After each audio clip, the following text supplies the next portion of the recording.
very festive way to welcome a woman who's come over. I have better things to do than to stand around and have you criticize my choice of pastry. I did volunteer, you No, know. I wasn't criticizing. I was just mentioning it since the lady...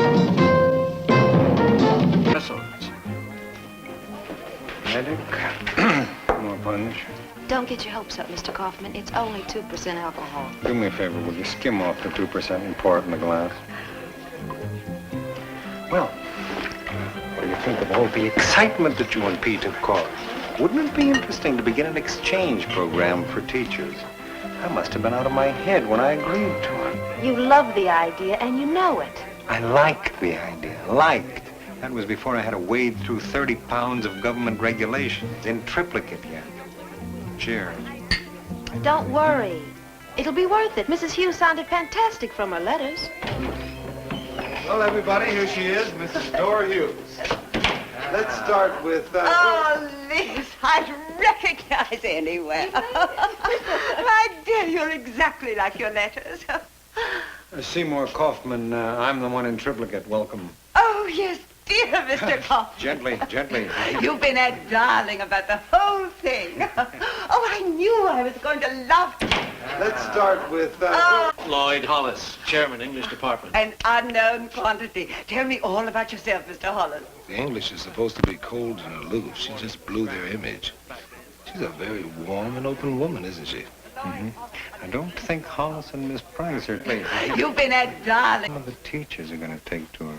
Oh, quantity. Tell me all about yourself. Interesting.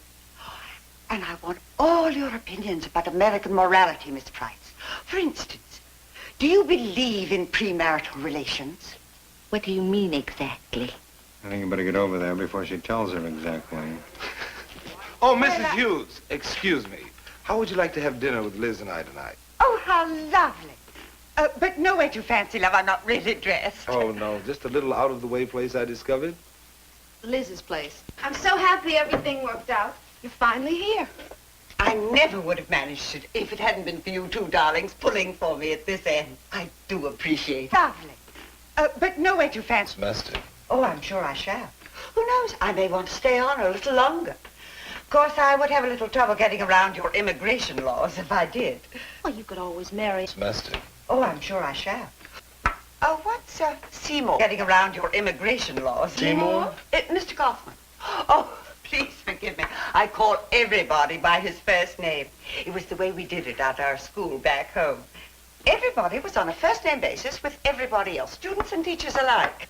I'm not sure they're quite ready for that here at Whitman, Mrs. Hughes. Dora, please.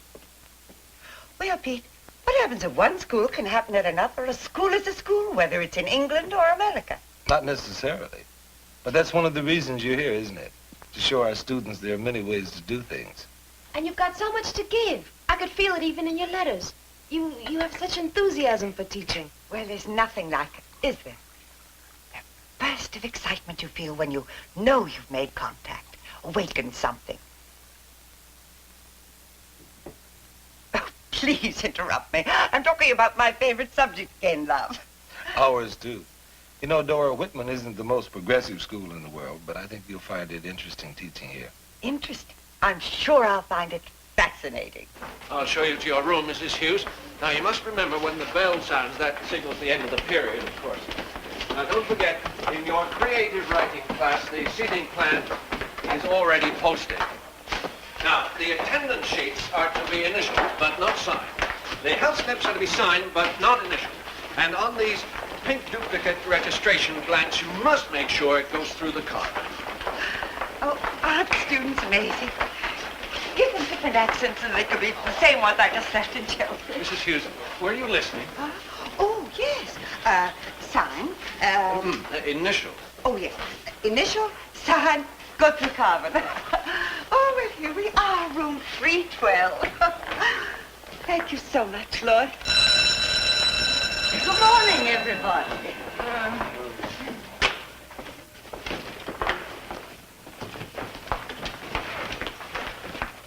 Excuse me. The seating chart puts me behind Jason. I was wondering if I could change. If I sit back there, the only thing I'll see is the back of his head. Oh, by all means, love, sit wherever you want. Oh, and the rest of you, too. Sit wherever you please. Change every day if you want to. It might help us to get new perspectives on things. You mean it? Well, of course I do. Now sit wherever you like, love.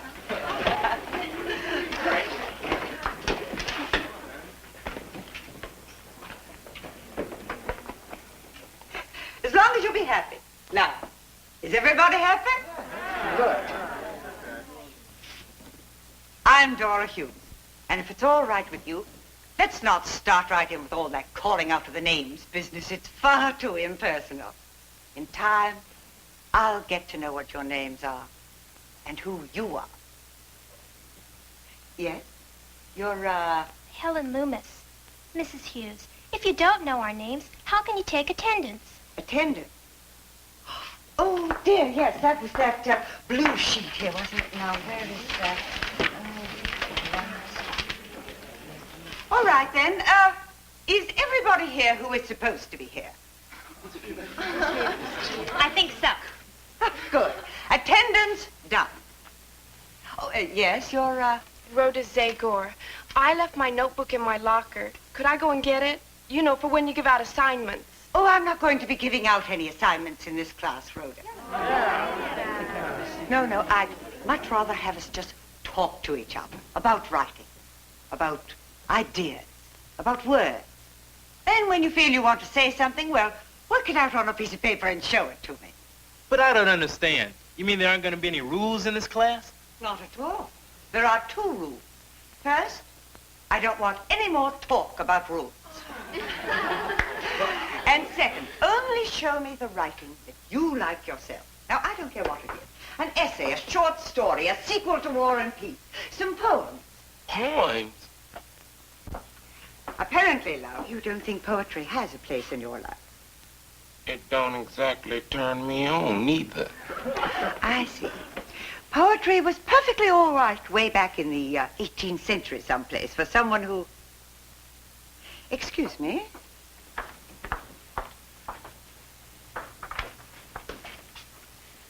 You're really terribly bored, aren't you? What? There's nothing worse than to feel that you're forced to be someplace you don't want to be. Please feel free to leave. Huh? I said, feel free to leave. If any of you want to go, please leave. Come back whenever you feel like it. You mean I can just split? Split? I like that.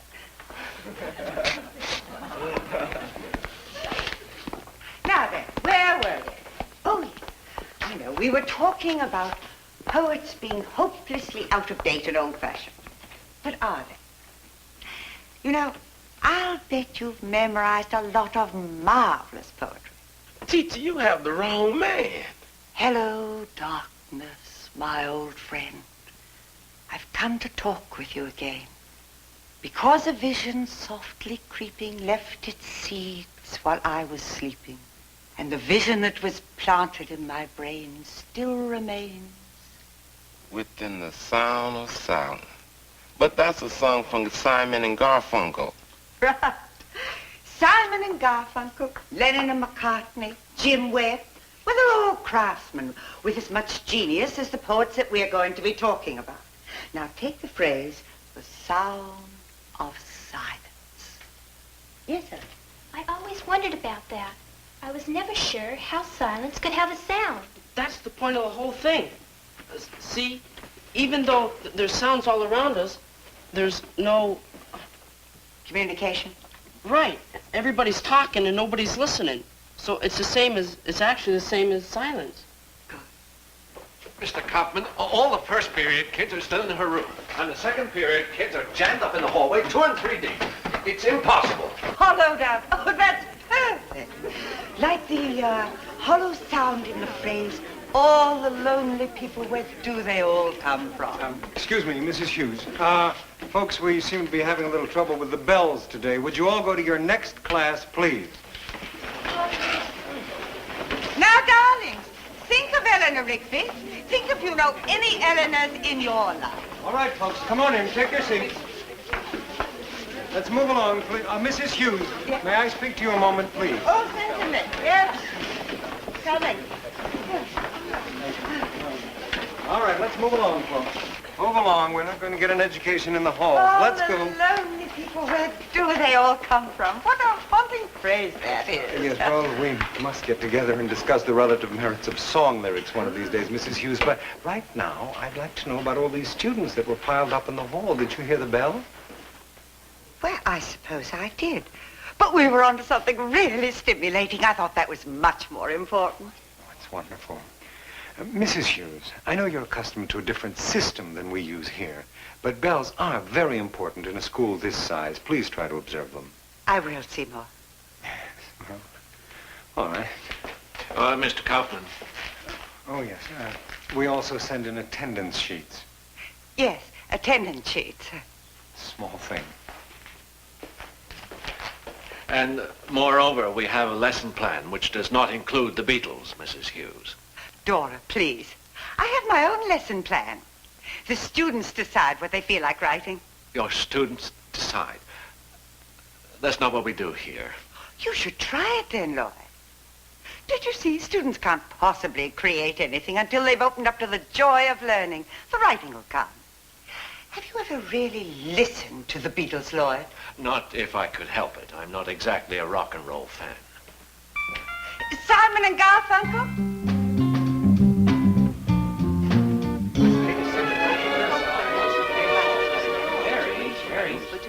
Well, Mr. Dixon, I suppose you've heard about the crisis your friend Mrs. Hughes has created for us. Are you sure she's the one who's creating the crisis? Oh, I suppose I am.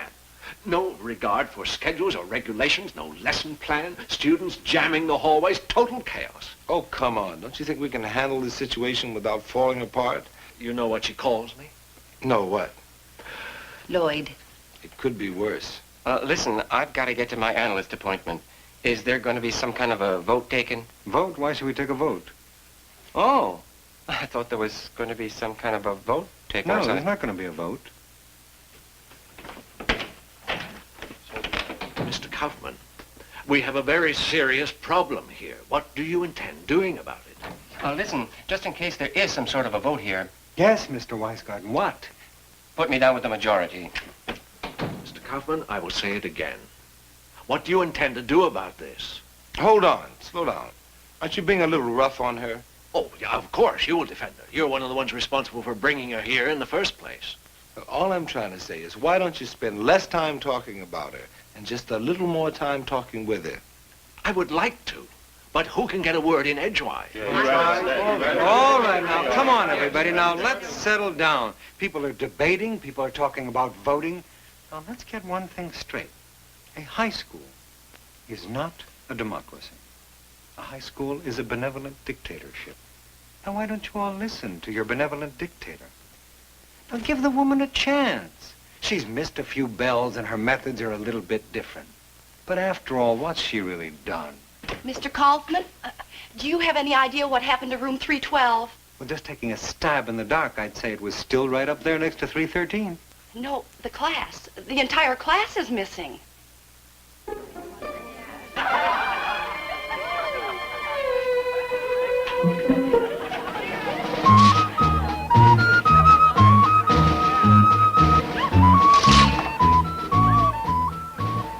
And so, as my career as a dictator sinks slowly into the West,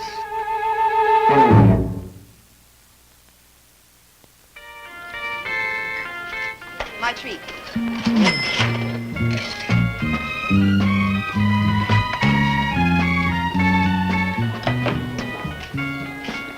greetings. Mr. Kaufman? I suppose you're not wondering why I called you here. You're right. We figured it out. Mrs. Hughes? More teachers complaining? Well, not more, but the ones that are suddenly seem to have a lot of drag with the Board of Education. In the last few hours, the phrase disruptive influence has gained vibrant new meaning around here. Do you think she's a disruptive influence? Look, I like the woman. I love the way the kids respond to her. I love her enthusiasm. All right, she's a little unorthodox, slightly disorganized, but disruptive influence? Yes. How can you say that? She's getting through to kids nobody's been able to reach before. Oh, there's no question about her ability to teach. But the fact is that this brilliant teacher happens to be a kooky lady who's antagonized a lot of people. Now, I've defended her right up to the wall, but frankly, I'm running out of ammunition. What are you going to do? Well, if you mean, am I going to throw her out in the cold with snowflakes on her eyelashes? No. This time of the year, she probably tanned to death. You still haven't told us what you're going to do. Well, you see, if I talk to her, it's going to look like I'm threatening her. But if she were to hear the same thing from friends,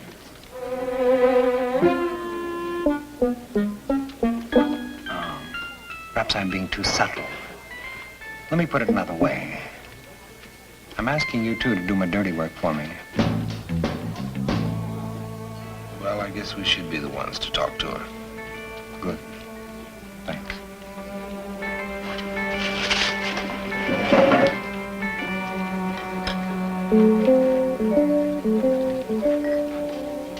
This weekend might not be a bad time. Some of the kids mentioned a picnic. She'll be there. We could talk to her then. Yeah, she probably would take it better coming from us. You really believe that? No. Hi, Mr. Dixon. Miss McIntyre. You be here next week, too? Next week. Hey, do you do this every week? Oh, yes, we never felt there was enough time to cover everything we want to talk about in class. I don't believe it. There are kids here who we had to hold at gunpoint to get them in class. Which makes what I have to say a lot tougher. I felt there was something troubling you ever since you arrived. Last thing I ever expected to hear myself talking about was rules, regulations. Oh, dear, I do seem to have trouble with those, don't I? But the school has to be run that way. But why are you two talking to me about this? You're not in trouble because of me, are you? No. But then I must be in trouble, mustn't I?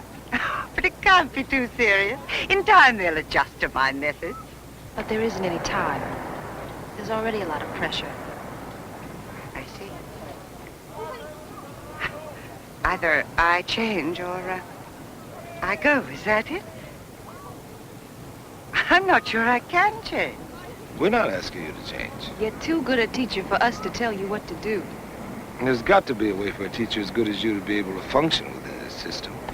There is. If you can do it, I can try. Hey, come on, everybody. Soup's on. I am too. I can eat buttered bread.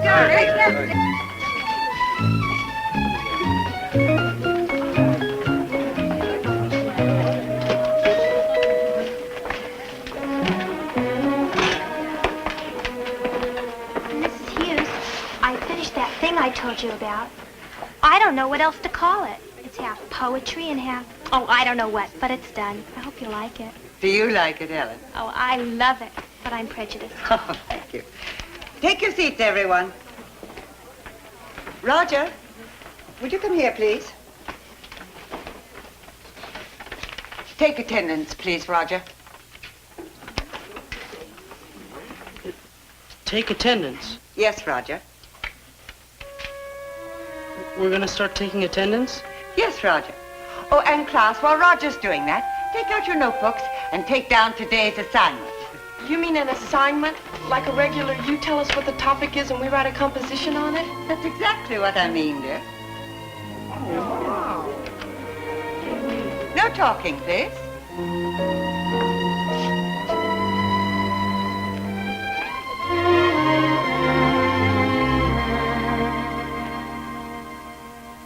Well, the bell is about to go. You can finish up tomorrow.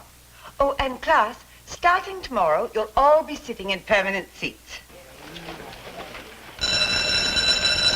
Mrs. Hughes, I thought we were supposed to sit in different seats each day in order to see things from different perspectives.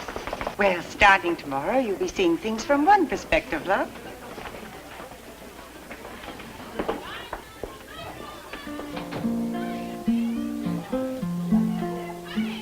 One perspective.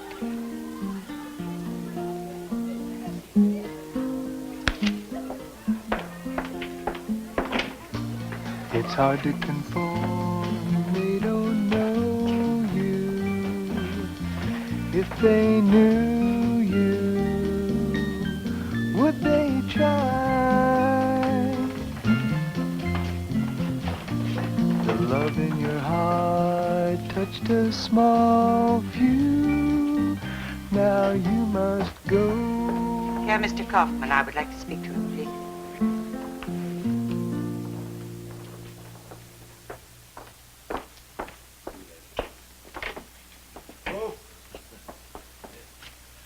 Hello, everybody. Mr. Hollis. Why are you all so glum? Oh, of course. Today's the day she's leaving, isn't it? You mean you don't have it marked in red on your calendar? Nice of you to come down, Hollis. You gonna play a little old Lang Syne on your pitch pipe? Now, why am I getting all this? After all, the woman resigned. She just couldn't cut it here. If you think she couldn't cut it, look at these. Some of her students' papers. As head of the department, they're your responsibility now. I'll pass them on to her replacement. You're not in the least bit curious, are you? Not specially. Don't you care about anything beside missed schedules and broken rules? That's the sum total of Mrs. Hughes? Are you trying to tell me she didn't disrupt the whole school? Of course she did. But there's more to her than that. I've read those. I have too. Why don't you take the time? Why do you two keep harping on that? I've read thousands of papers. What's so special about these?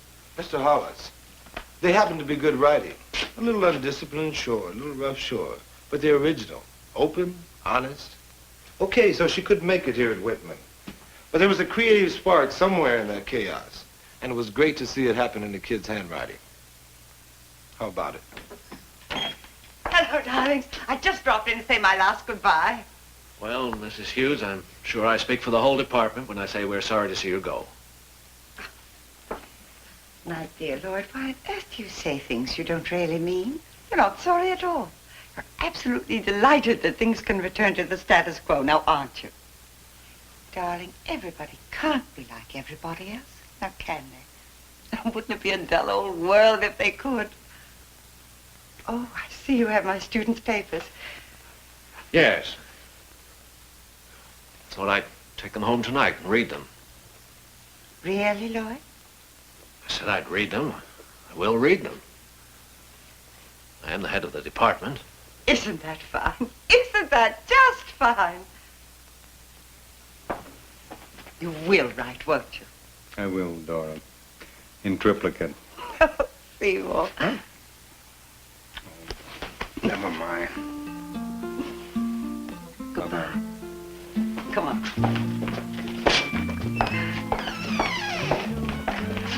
I can hardly believe it. Hollis giving in.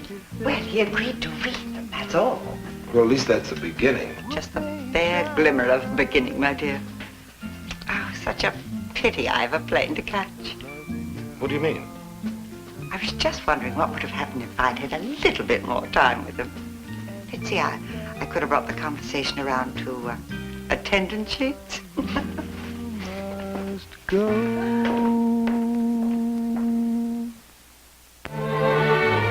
Tell me again, Mr. Hollis. I keep forgetting.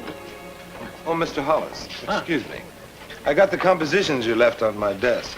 Did you get a chance to read them? I read them. What did you think? A lot of misspellings, Mr. Dixon. A lot of misspellings. That's it?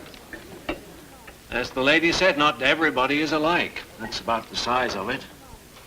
Well, thanks for looking them over. Sorry I bothered you. Tell me again what that fellow's name is, Mr. Hollis. What fellow? You know, the one you wanted me to listen to. Now, what did you say his name was? Simon Garfunkel?